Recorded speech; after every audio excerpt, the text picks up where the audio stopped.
어느 정도 단백질을 챙겨 먹을 수 있는 상황이라면 최대한 어느 정도 식사를 통해서 드세요. 이게 정답이에요, 일단은. 그 이유에 대해서 제가 설명을 해드릴게요.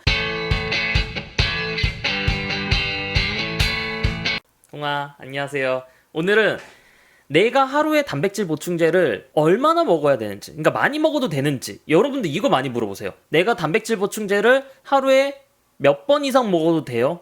몇 번 이상 먹으면 안 돼요? 그러니까 보충제를 많이 먹어도 돼요? 그런 것도 되게 많이 물어보세요.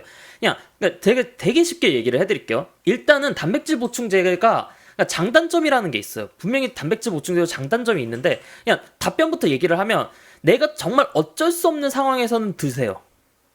내가 정말 어쩔 수 없는 상태에서는 단백질 보충제를 드세요. 그런데 내가 어느 정도 단백질을 챙겨 먹을 수 있는 상황이라면 최대한 어느 정도 식사를 통해서 드세요. 이게 정답이에요, 일단은. 이게 일단 정답이고, 그 이유에 대해서 제가 설명을 해드릴게요. 단백질 보충제 같은 경우에는 제가 보통은 두 가지 관점으로 안 좋다라고 얘기를 해요. 첫 번째는 첨가물.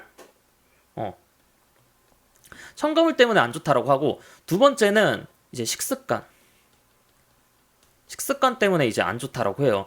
그래서 뭐 그 외에도 약간 뭐 다른 이제 뭐 섞어놓은 제품들이라든지 그런 것들에 이제 문제가 되긴 되겠지만, 첨가물 같은 경우에는 그냥 쉽게 얘기해서 장내에 악영향을 줄 수가 있어요. 여기에 보통은 이제 그 여러분들이 보충제 단맛 나는 거 그거 설탕이라든지 그런 것들이 많이 들어간 게 아니에요. 그냥 인공 감미료가 많이 들어간 거예요. 그래서 와이프로틴 같은 경우에는 스크랄로스, 해외 제품 경우에는 이제 아세서판 K 같은 거, 그런 것도 이제 많이 쓰고, 이런 것도 섞어 놓는 것들도 있어요. 그래서 뭐 익스텐드라든지 그런 BCA 제품 있죠. 엄청 달잖아요. 그거 다 첨가물이에요. 그래서 이런 첨가물을 내가 뭐 하루에 솔직히 말해서 첨가물 같은 경우에 안정성이라는 게 그래도 있어요. 그래서 내가 한두 번 먹는다라고 하면 괜찮지만, 얘네들이 이제 그거를 넘어가서 뭐 3번, 4번, 뭐 5번, 우리가 보충제만 먹는 게 아니라 부스터도 먹고 BCA도 먹고 그러다 보니까 첨가물들이 생각보다 너무 많이 먹게 되는 거예요. 논문이 있었어요.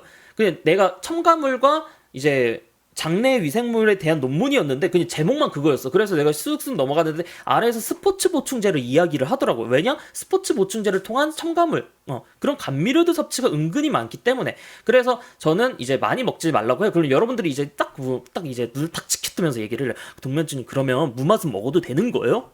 그럼 무맛 같은 경우는 솔직히 첨가물이라는 이제 그런 부분에서 어느 정도는 좀 자유로워지긴 하죠. 그래서 무맛이라든지 아니면 스테비아 맛이라고 천연 감미료 제품들도 그런 식으로 나와요.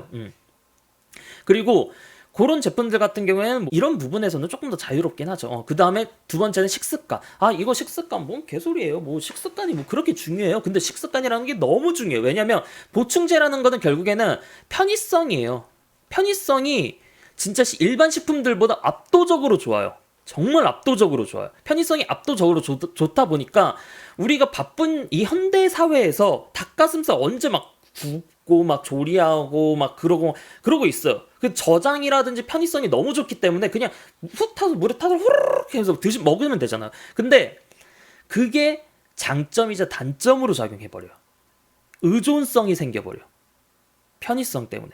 그러니까 내가 단백질 보충제를 너무 편하다 보니까 이제 의존을 해버리는 거예요. 단백질 보충제. 그러다 보니까 못 먹어 이제. 단백질 보충제가 없으면 단백질을 어떻게 챙겨 먹어야 될지도 모르고, 그러니까 식습관 자체가 그냥 아침에 일어나서 보충제, 점심에 그냥 일반식, 저녁에 뭐 보충제, 이렇게 딱 돼버리면 노답이에요. 진짜 먹는 것도 실력이거든요. 먹는 것도 실력이야. 그래서 골고루 잘 챙겨 먹는 것도 실력이고, 그래서 이런 식습관이 진짜 중요해요. 이런 식습관, 환경이 괜찮아지면 식습관 언제든 괜찮아지겠죠. 근데 그러지 않아요.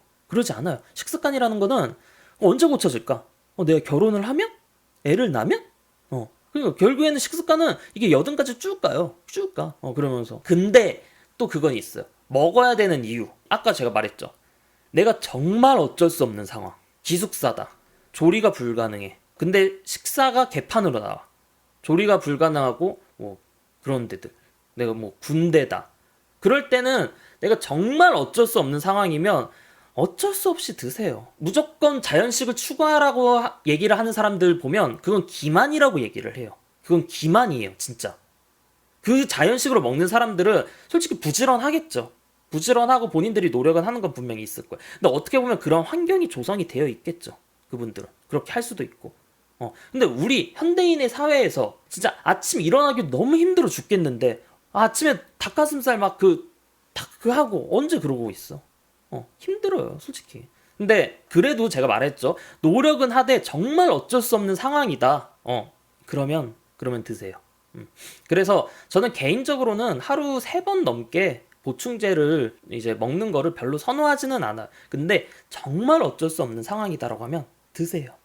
그리고 참고로 단백질 보충제는 내가 부족한 단백질 양만큼 먹는 거예요. 오케이? 자, 여기까지. 똥빵.